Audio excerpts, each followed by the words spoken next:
Not sure if this is an accurate observation, but it has seemed that over the course of the week, not just news coverage in the United States has gotten very different, but as news has changed, editorial pages have gotten very different too. Note, first of all, that we didn't think this was totally a crisis or that there was anyone to blame when it was happening to other people, but now that it's happening to us, we find it to be more of a problem.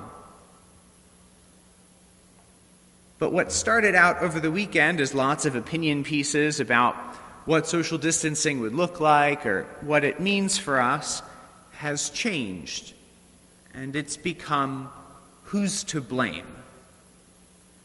It seems as though our society can only sustain a few days of solidarity, of embracing our shared situation, before it needs to find someone to curse.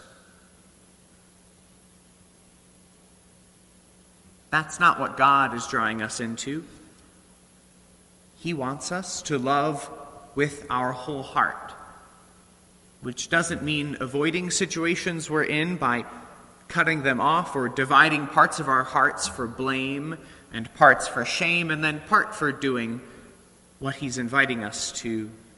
He wants everything.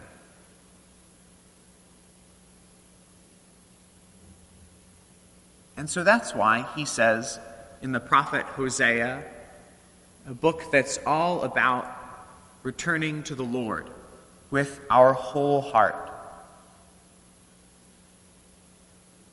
This is what Israel is invited to say. Forgive our iniquity and receive what is good. We shall say no more, our God, to the work of our hands. Because this is so often what we do. Maybe we worship God with part of our hearts or 1/7 of our week, but we call our work, the things we're doing, our God the rest of the time.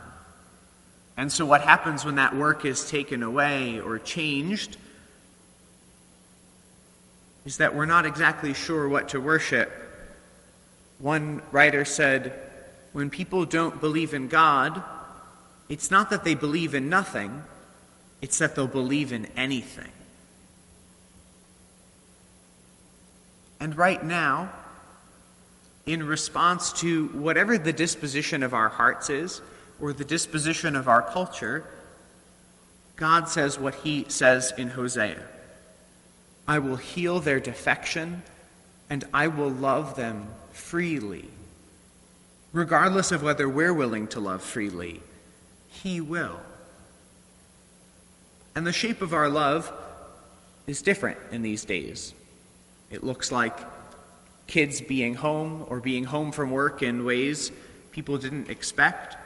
The ministry of the church looks different right now, as you on Facebook or Instagram know.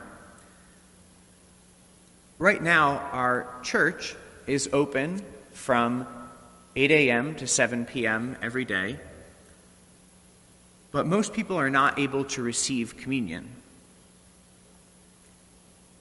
What we are invited to is loving the Lord with our whole hearts and with the tenderness that we would receive communion, receiving the people in our lives and receiving this new situation. Here's a prayer that comes from the community of San Egidio. Let us love Jesus' body in the Eucharist. Let us love the Lord's body in the bodies of the poor and of our brothers and sisters. The other's weakness is that of God's. Let us go, maybe even in a time of quarantine, and visit those who are alone. Let us honor the Lord's body by stopping in front of those who ask and by making them beautiful with love. Venerating his body, broken and poured out on the altar, will make us love the weakness of God's body in the smallest of his brothers and sisters.